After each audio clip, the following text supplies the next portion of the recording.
alegria ter você entre nós. Na mensagem de hoje, nós falamos um pouquinho sobre Jesus, como se ele se autolimitou, ele viveu entre nós como homem, quais os ensinamentos que nós temos nessa postura de Jesus, no propósito de Jesus, ele 100% Deus, 100% homem. Está imperdível. Eu espero que você seja abençoado com essa mensagem e já aproveite, compartilhe com pessoas que precisam ouvir uma mensagem desafiadora sobre o caráter, sobre o modelo de Jesus para vivermos uma vida plena aqui. Que Deus abençoe. Queridos, tempo especial, nós estamos trabalhando, o Natal chegou, essas músicas de Natal, já estamos em dezembro. E é muito especial nós iniciarmos esse movimento, e quando nós falamos do Advento, essa preparação para um dia especial de Natal. Eu não sei como é que você celebra o Natal com a sua família, como é que você celebra esse momento especial de gratidão, mas sempre final de ano é um final de ano onde nós podemos sim olhar para essa expectativa das celebrações de final de ano, de tudo aquilo que temos para viver, seja no Natal, mas também é o momento de nós já olharmos para o próximo ano com uma expectativa do que Deus vai fazer nesse ano de 2025, que está próximo, certo? Mas quando nós chegamos no final do ano, nós podemos olhar para esse ano, você consegue lembrar de muitas e inúmeras bênçãos que Deus derramou sobre a sua vida, sobre a sua família? Você consegue olhar com um olhar assim de perceber o cuidado de Deus na sua vida e na sua família? Quando eu olho aqueles post-its ali, nós fizemos essa dinâmica na quinta-feira, e na quinta-feira encheu, aí nós recolhemos, oramos com gratidão por aqueles pedidos, daí hoje já encheu de novo, e se nós deixarmos aqui todos os domingos, nós vamos ver esse painel, essa palavra gratidão cheia de motivos de gratidão. Certo? E quando nós pensamos em gratidão, o sentimento de gratidão, ela é essencial na caminhada cristã. Você não tem como caminhar uma vida cristã sem ter um sentimento de gratidão. Porque se fosse para você escolher um motivo que é fundamental, que você é grato, o que seria? Se você fosse escolher assim algo que é essencial, o que viria à mente? E eu posso olhar para minha esposa, né, e eu e a Angélica estamos indo há 22 anos de casados com muita alegria, muita gratidão do que Deus tem feito. Eu posso olhar para a Fernanda e para o Nicolas, que estão por aqui em algum lugar, mas também filhos abençoados que nós podemos olhar com muita gratidão. Eu posso olhar para aquilo que Deus tem feito no meu ministério, na nossa caminhada ministerial, e temos muita gratidão. Mas nada se compara à salvação eterna, o sacrifício de Jesus por nós. E eu quero, nessa noite, trabalhar um pouco esse sentimento, essa gratidão que nós temos que olhar para Jesus, o Deus que se fez homem e habitou entre nós.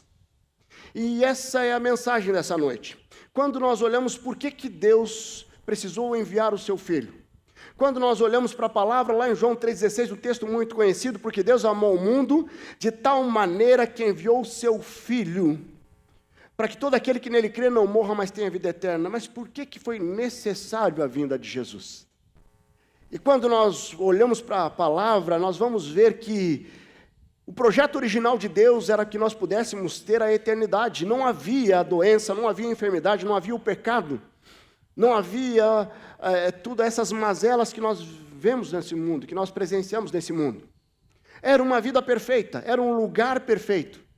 Mas o homem desobedece. Nós vamos ver lá, desde a criação, Gênesis 1, 26, 27, fomos criados em imagem e semelhança do Criador, mas lá em Gênesis 3, quando relata a queda, nós vamos ver que houve uma desobediência. Então Adão e Eva desobedecem, um pecado entra no mundo, eles são expulsos do paraíso, e nesse momento é estabelecido um tempo de vida, é estabelecido agora a morte, as dores, e nós agora vivemos um caos. Então existe já uma maldição eterna que está determinado provisoriamente para todo aquele que nasce e que cresce e de repente, se ele não entende que existe um caminho para voltar ao projeto original, eu posso eternamente ir para um lugar longe de Deus.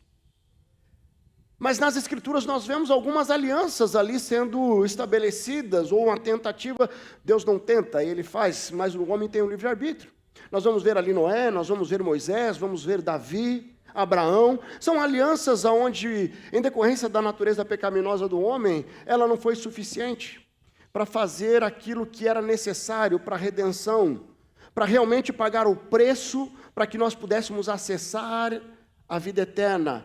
Aquilo que o pastor Edu falou aqui no momento da ceia, da eternidade presente. Eu não sei você, mas eu não morro mais. E é muito interessante nós vivemos com essa convicção.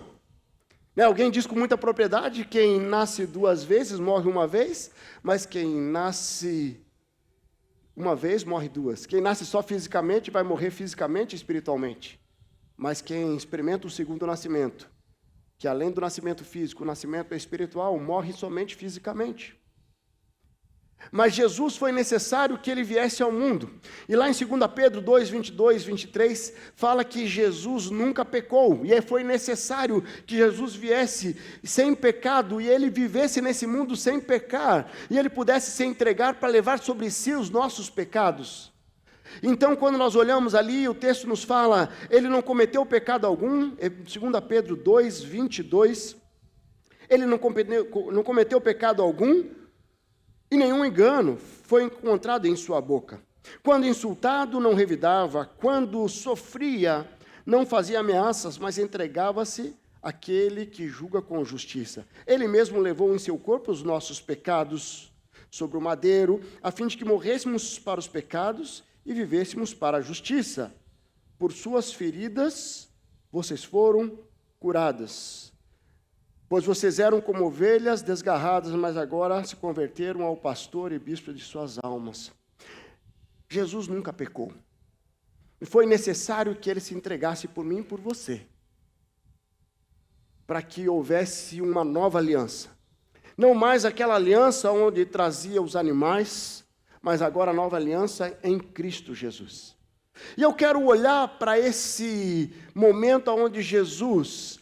Esse relato onde Jesus, ele vem ao mundo, ele se autolimita, ele habita entre nós, e ele vive entre nós, um pouco mais de 33 anos sem pecado, sem pecar. Ele foi tentado, ele passou fome, ele teve sede, ele passou por várias situações que nós passamos, ele foi tentado no deserto, mas ele não cedeu e não pecou. E eu quero que nós pudéssemos ler lá também em Filipenses 2. E esse texto é o texto básico que eu queria trabalhar nessa noite. Filipenses 2, de 5 a 11, onde vai falar desse Jesus. O que foi necessário para que ele viesse, vivesse entre nós e cumprisse o seu propósito para nos dar vida e vida eterna. O texto diz o seguinte, lá em Filipenses 2, capítulo 2, versículos 5 a 11. Seja a atitude de vocês a mesma de Cristo Jesus, que embora sendo Deus, não considerou que ser igual a Deus era algo que devia apegar-se, mas esvaziou-se a si mesmo, vindo a ser servo, tornando semelhante aos homens. E sendo encontrado em forma humana, humilhou-se a si mesmo e foi obediente até a morte, morte de cruz. Por isso Deus o exaltou à mais alta posição e lhe deu um nome que está acima de todo nome, para que ao nome de Jesus se dobre todo o joelho nos céus e na terra e debaixo da terra, e toda língua confesse que Jesus Cristo é o Senhor, para a glória de Deus Pai. Amém? Esse texto é lindo demais, ele é especial demais, porque nós vamos ver aqui que Jesus, ele se autolimitou. Ele veio nesse mundo por mim e por você. Enquanto ele esteve nesse mundo, ele foi 100% Deus, e ele é 100% Deus. Mas aqui ele foi 100% homem. Ele poderia ter descido daquela cruz usando todo o poder que ele tem como Deus. Mas ele se autolimitou, seja no momento da crucificação, seja no momento onde ele foi humilhado, onde ele foi afrontado, onde ele foi tentado, ele se humilhou. E ele decidiu viver como homem. Já teve situações que você precisou se autolimitar? Quando os filhos são pequenos, né? Eu lembro que o Nicolas lutava judô, né? E ele lutava judô e aí eu ia levar ele nas competições de judô e ele colocava o kimono e eu ia lutar com ele. É claro que ele me derrubava, que ele me dava um impom, que ele, né? É lógico, porque ele era muito mais forte que eu. Ele já tinha 5 ou 6 anos, né? Não tinha como eu vencê-lo. Mas ali como pai existia algo que eu precisava colocar no coração dele. E depois ele ia e ganhava o campeonato. Mas sabe o que acontece? Jesus se autolimitou por mim e por você. E nós precisamos entender que aquilo que Jesus fez é motivo de muita gratidão no nosso coração. Porque se eu não entendo isso, se eu não olhar para essa expectativa da gratidão, por essa percepção, por esse olhar de gratidão, eu simplesmente vou achar assim, bom, o problema foi dele. Não é assim. Jesus, como um Deus onisciente, ele sabia o que já ia acontecer. Isaías já tinha profetizado a vinda de Jesus. Isaías 9:6 vai falar sobre isso. Já sabia o que ia acontecer. Só que mesmo assim, ele enfrenta, ele vem ao mundo para que nós pudéssemos ter a vida eterna. Jesus vivia com o Pai. Ele vem à Terra nesse mundo caído, para que nós, que vivemos nesse mundo caído, através dele, possamos chegar ao Pai. Nós precisamos ter um olhar correto sobre esse sacrifício, porque a partir do momento que nós somos gratos a isso, nós vamos avaliar o que nós temos feito a partir desse sacrifício. Muitas pessoas não têm honrado esse sacrifício por falta de gratidão. Muitas pessoas têm flexibilizado princípios e valores porque não entendeu o que foi o sacrifício de Jesus que levou sobre si os nossos pecados. Jesus, ele vivia num ambiente onde não tinha o pecado. Não existe o pecado no céu, não tem a presença do pecado ali. E ele vem até aqui para esse mundo onde havia a presença do pecado. E Jesus se deparou com muitos pecadores. Mas nós podemos, através dele, acessar esse lugar onde um dia, através do corpo glorificado, da glorificação, não haverá mais a presença do pecado. Então, alguém que tem um coração grato, ele vai honrar aquilo que ele recebeu. E isso é fundamental para que nós possamos entender que a gratidão não é somente um sentimento ou um ato de amor, mas é algo que envolve sabedoria, porque tem a reciprocidade. Tem uma autora chamada Edith Evan Eger. Ela foi uma refugiada no campo nazista. E ela escreveu alguns livros, e tem um primeiro livro dela que é A Bailarina de Auschwitz. Não sei falar esse nome, eu falei assim, eu vou dar enrolado. Né? Auschwitz, é isso aí. Né? Aquele que quiser entender, entenda. Senão depois procura no Google, peça para o ChatGPT, ele vai responder aí a pronúncia correta. Mas sabe o que acontece? Chegou um momento, ela era bailarina, um momento que ela separou ela da sua mãe.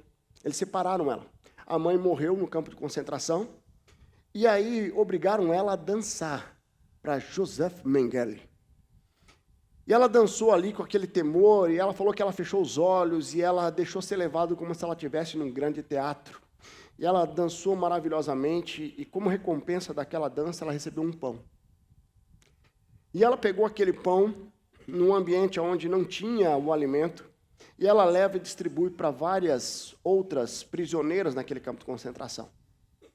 Ela poderia ter ficado com o pão, ela foi lá e dividiu. E aí chegou num momento onde eles estavam passando por um corredor da morte, e ela cai numa valeta, e algumas das prisioneiras que tinham recebido esse pão olham ela ali, e elas vão lá e arriscam a vida para socorrê-la e para tirá-la de lá. E ela falando que quando ela repartiu aquele pão, não tinha ideia do que aquele pão poderia ter gerado e salvado a vida dela. Quando nós entendemos a gratidão E o sacrifício de Jesus é muito mais do que viver uma vida relevante aqui, mas entender que existe honra de Deus para um coração grato. E eu quero desafiar nós olharmos, porque a maior gratidão a Jesus, depois de reconhecê-lo como Senhor e Salvador na sua vida, é viver uma vida aqui que reflita o caráter dele. Por isso que eu quero trazer alguns princípios, que eu olho para esse texto de Jesus. A palavra nos desafia a sermos imitadores de Jesus, imitadores de Cristo. Eu quero olhar para esse movimento de Jesus, quando ele se autolimita, ele vem como homem, ele enfrenta todos os desafios da humanidade para vencer a morte e nos dar a vida eterna.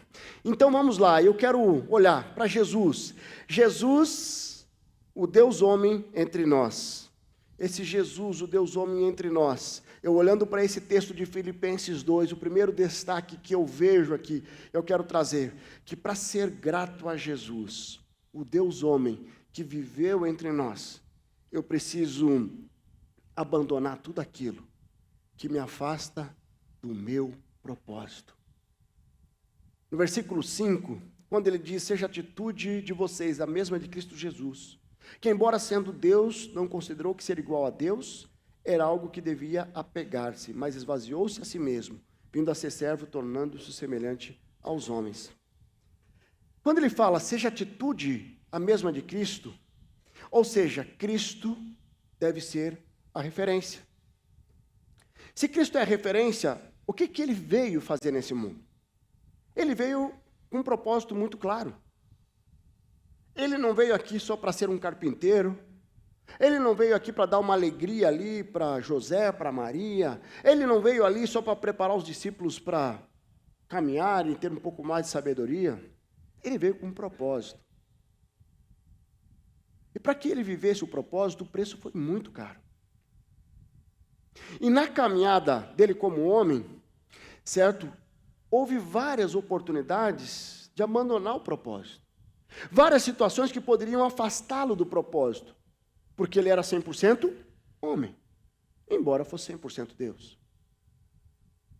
E quando nós olhamos, ele poderia ter mantido somente a condição de Deus, sem viver o desafio enfrentado pelo mundo, ele poderia ter feito isso, mas ele presenciou e enfrentou muitas das mazelas que a sociedade tinha, que a imoralidade, ele viu fome, injustiça, ele viu os legalistas, os domínios de Satanás ali em algumas pessoas, a arrogância de alguns líderes, tudo isso ele viu, mas nada disso afastou ele do propósito. E mesmo ele sabendo o que ele passaria, o sacrifício e a dor que ele passaria, ele manteve o propósito. Como é que você tem mantido o propósito olhando com gratidão para o sacrifício de Jesus?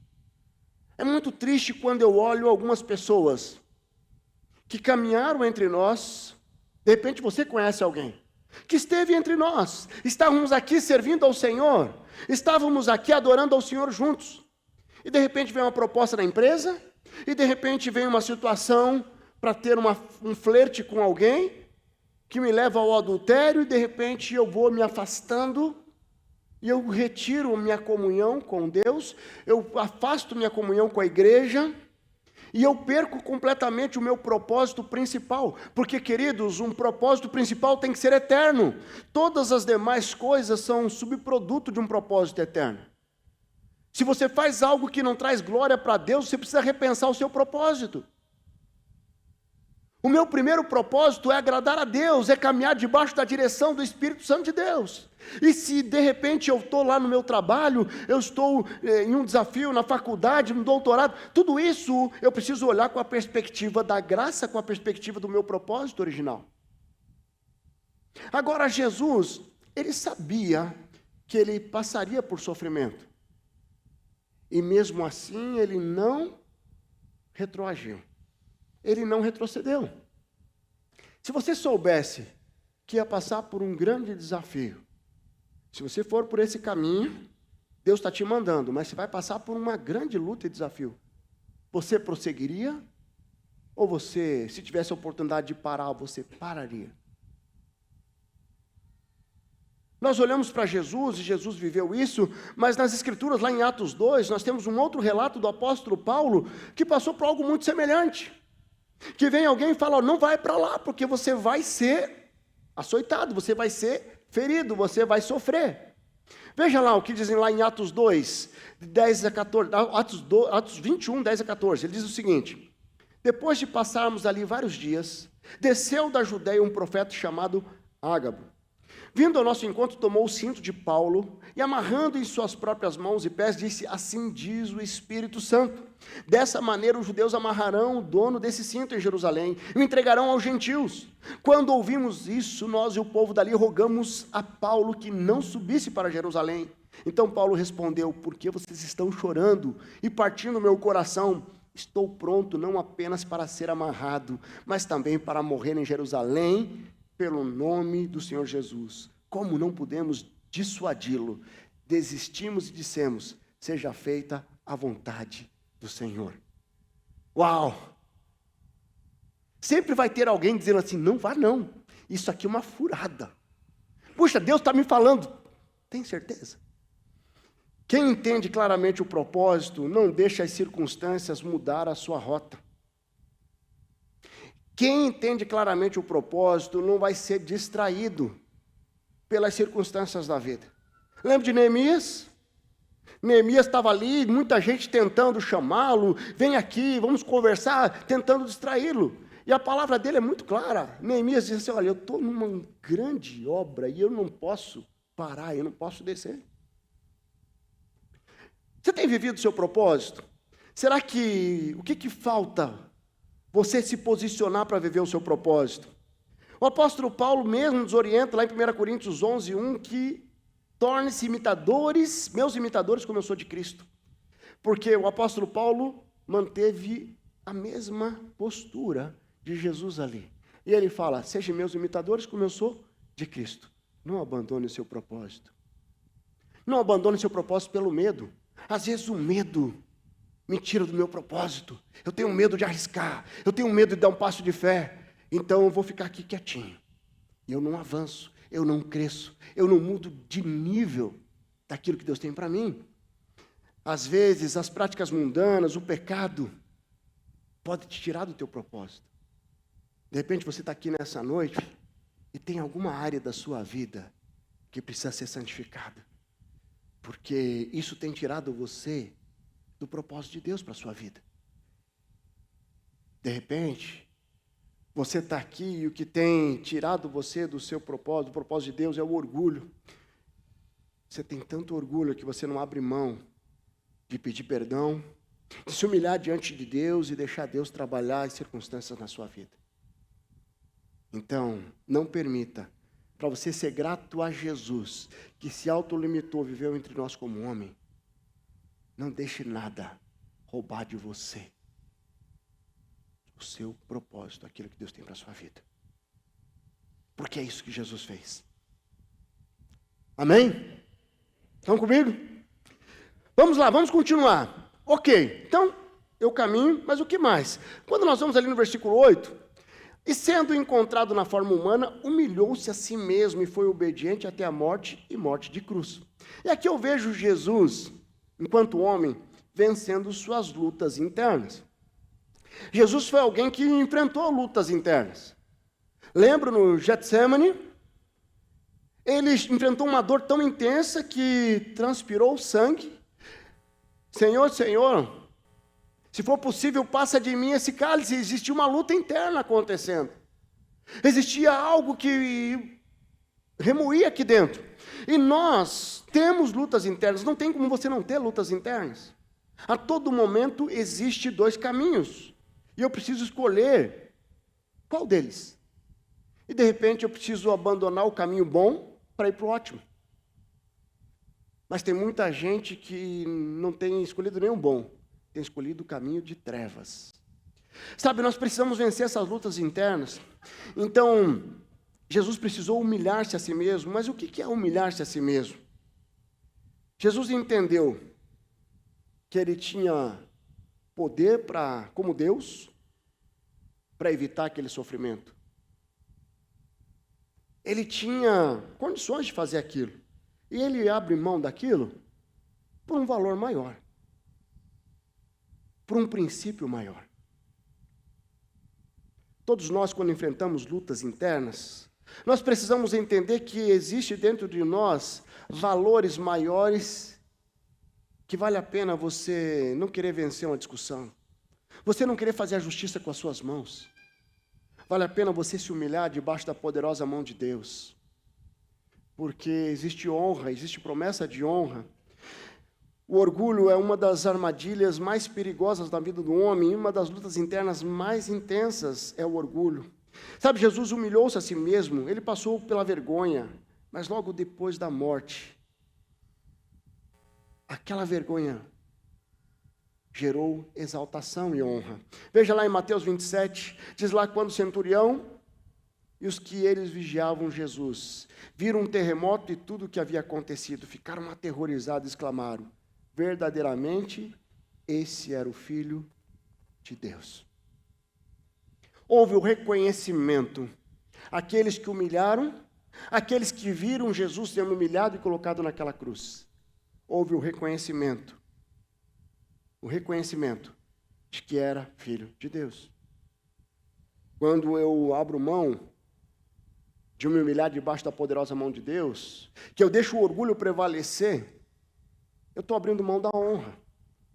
Porque humilhar-se da poderosa mão de Deus é uma promessa com honra. Veja lá em 1 Pedro 5, 6, diz ali: da mesma forma, jovens, sujeitos uns aos mais velhos, sejam todos humildes uns aos outros, porque Deus se opõe aos orgulhosos, mas concede graça aos humildes.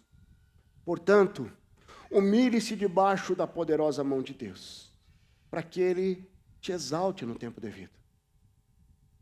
Mas ele continua no versículo 7, lance sobre ele toda a tua ansiedade, porque ele tem cuidado de você. E no versículo 8 tem um alerta: mas vigiem, orem, porque o diabo, inimigo de vocês, anda ao redor como um leão, procurando a quem possa devorar.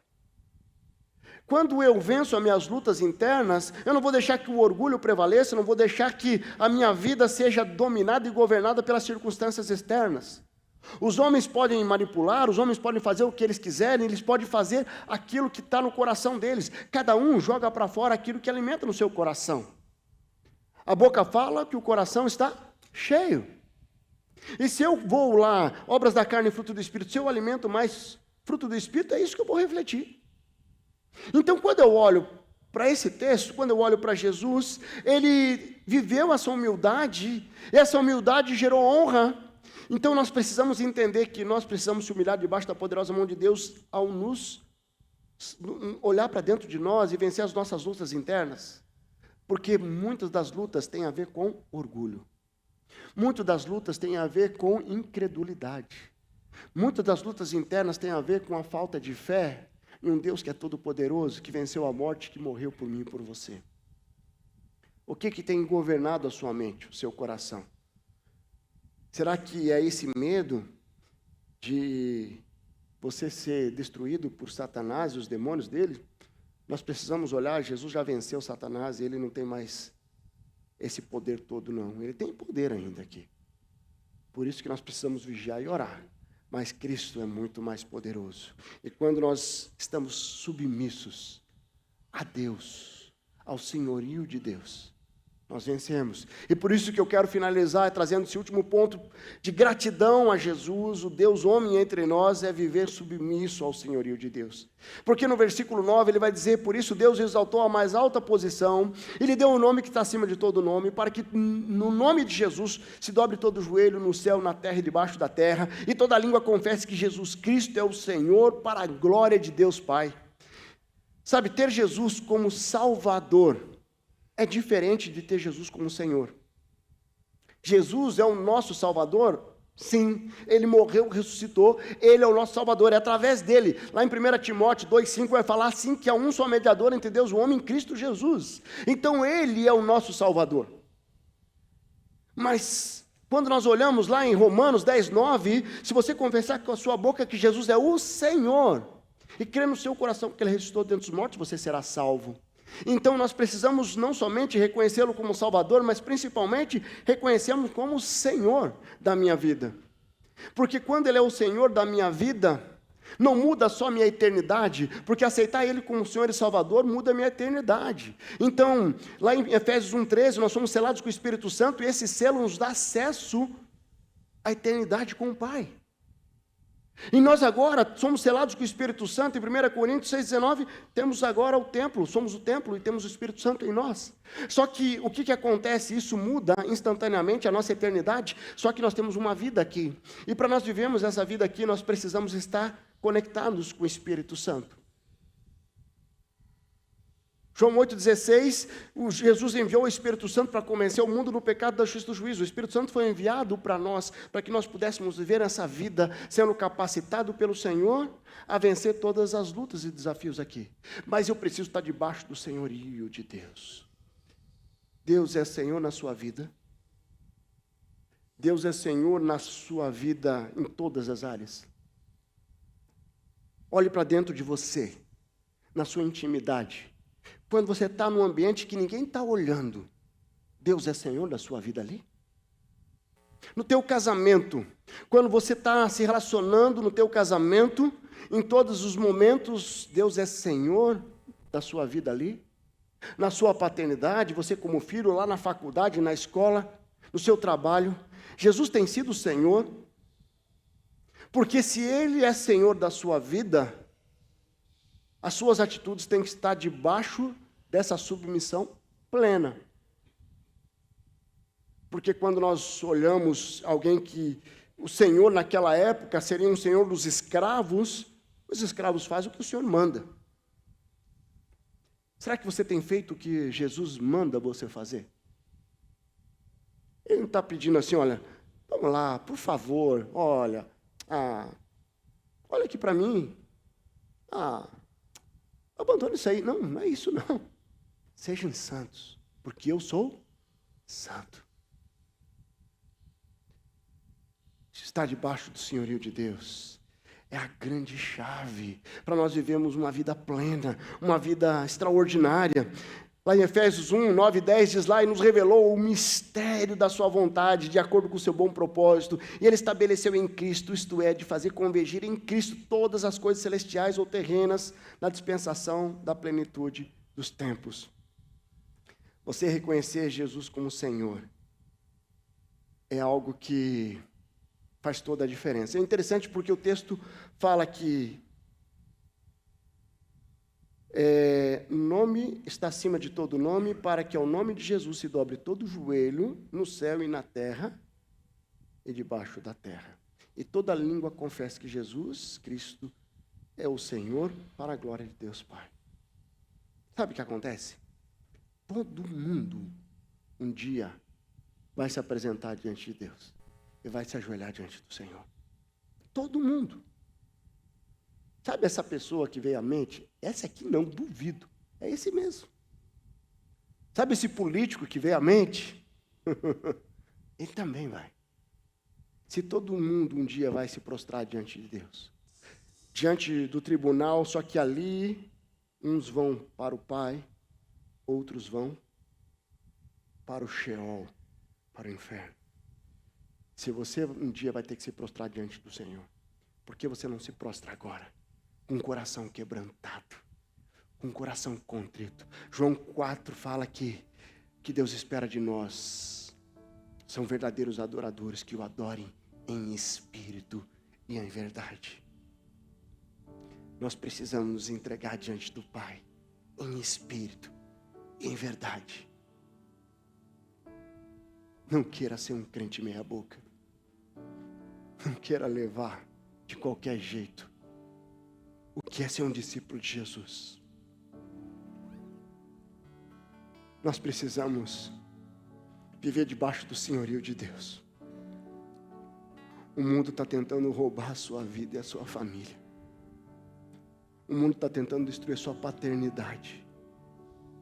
Está tentando destruir a sua reputação. Ele está atacando seus filhos. Ele está atacando seus netos. Nós precisamos confiar em um Deus Um Deus que é todo poderoso, e quando eu me entrego diante dEle, quando eu me coloco diante dEle com o coração contrito, e em espírito e em verdade eu busco a presença dEle, e eu busco santidade, haverá honra. Deus não vai fazer, não é moeda de troca. Você busca o Senhor porque você quer mais intimidade com Ele, você vai estar mais sensível para ver os direcionamentos que Ele tem. Nós precisamos caminhar debaixo da poderosa mão de Deus e do senhorio de Deus, entendendo que o final da história nós já sabemos.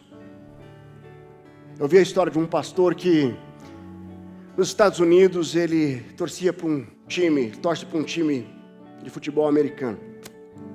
E o jogo desse time era sempre no horário do culto. E ele gravava os jogos para assistir depois do culto. Só que muitas vezes depois do culto ele chegava e o jogo já tinha finalizado. E aí ele dava uma olhadinha no placar. E aí se o time dele tinha ganho ali, ele assistia. Se não ganhou, ele, nem vou perder tempo. Mas ele falou algo muito interessante. Como ele sabia que o time dele já tinha ganho, quando o time dele levava uma jogada invertida, eu ia falar um gol aqui para entender mais fácil, eu não sei como é que é o futebol americano, não entendo.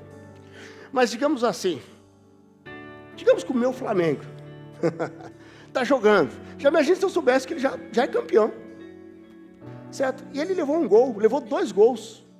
Mas eu já sei o resultado. Ele virou para 4-3, 4-2. Eu ia ficar preocupado? É claro que não.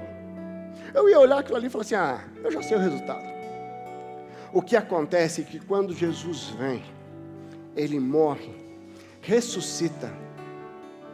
Existe algo que já está determinado. A minha eternidade é com o Pai. O que eu vivo aqui é circunstancial, porque os meus olhos têm que estar na eternidade.